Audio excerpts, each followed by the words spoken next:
ሰላም ሰላም የማማ ቤተሰቦች እንዴት ናችሁ? ሰላም ናችሁ? ዛሬ ወተት አፈላውና ተበጣጠሰ። እናንተ ወተት ሲበጣጠስባችሁ ምንድን ነው የምታደርጉት? ትደፉታላችሁ ወይስ ምንድን ነው የምታደርጉት?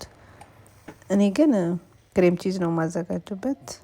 እንዴት እንደማዘጋጀው ደግሞ ላሳያችሁ። ሁል ጊዜ ወተት ስታፈሉ እንደዚህ ሲበጣጠስባችሁ የሚያስፈልጋችሁ ሎሚ ነው። ግማሽ ሌትር ወተት ስለሆነ ግማሹን ሎሚ ጨምቄ ጁሱን አወጣዋለሁ። እናንተ 1 ሊትር ወተት ከተጠቀማችሁ 1 ሎሚ እንደዛ እያላችሁ ከፍ ባለ ቁጥር የሎሚውን መጠን ከፍ እያደረጋችሁት መሄድ ነው። እንደዚህ ጁሱን ካወጣን በኋላ በማጥለያ እናጠለውና እንደዚህ እናዘጋጀዋለን። ይሄ የግማሽ ሎሚ ጁስ ነው ማለት ነው። ሳፈላው የተበጣጠሰብኝ ወተት ላይ አደርገዋለሁ። ኤክስፓየር ዴቱ ያላለፈ ነገር ግን በተለያየ ምክንያት ወተት ቶሎ ካላፈላችሁት አንዳንዴ ይበጣጠሳልና የተበላሸ አይደለም። ስለዚህ እንደዚህ ሎሚውን አድርገን እንዳይዝብን ትንሽ በማማሲያ ነካ ነካ እናደርገዋለን። ከዛ ቺዙ ይለያል ማለት ነው። ውሃውና ቺዙ ይለያያል።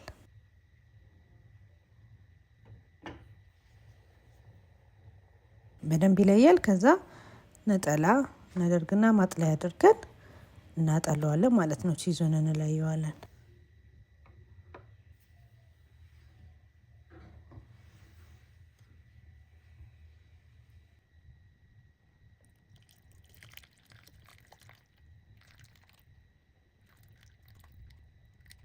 በማንኪያ እንደዚህ መሰል እያደረግን እናዋህደዋለን። የኔ ማጥለያ አነስ ያለ ስለሆነ ነው። ተለቅ ያለ መጥለያ ካላችሁ እንደዛ ብትጠቀሙት ቶሎ ባንዴ ገልብጣችሁ ማዘጋጀት መጀመር ትችላላችሁ። እንደዚህ በማንኪያ ጫን እያደረግን ውሃውን በደንብ እንለየዋለን።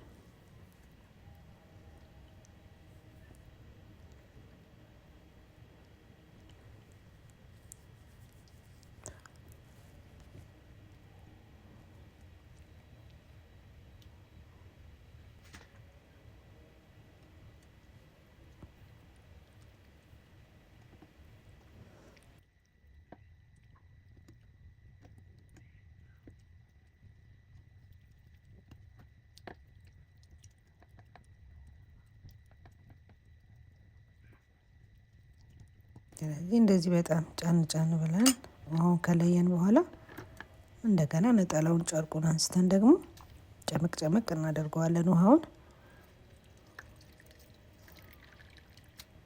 ስለዚህ እንደዚህ ሆኖ ቺዙ ለይቶልናል ማለት ነው። ይሄንን በዳቦ ወዲያው መብላትም ይቻላል። ካልሆነ ደግሞ ስሙዝ የሆነ ነገር ለስለስ ያለ ነገር ከፈለግን ደግሞ እንፈጨዋለን። ትንሽ ጨው ብቻ ነው የምናደርግበት።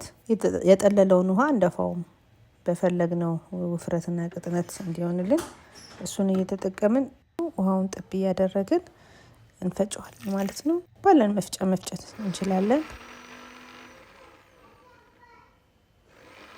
ስለዚህ በመጨረሻ እንደዚህ ልስልስ ያለ ያማረ ክሬም ቺዝ አዘጋጅተናል ማለት ነው።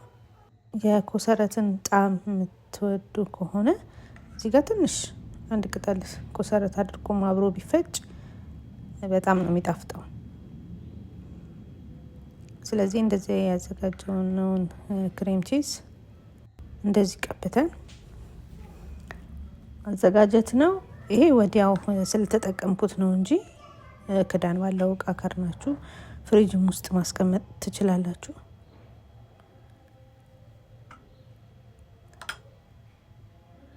ስለዚህ እንደዚህ ቀብተን ያዘጋጀነውን ማጣጣም ነው ማለት ነው። በጣም የምትወዱት ነው የሚሆነው። ሞክሩት፣ አሪፍ ነው። ከአሁን ወተት ቢበጣጠስባችሁ ኤክስፓየር ዴቱ ያላለፈ ወተት በተለያየ ምክንያት ቢበጣጠስባችሁ አትድፉት። እንደዚህ አድርጋችሁ በቤታችሁ ክሬም ቺዝ ማዘጋጀት ትችላላችሁ።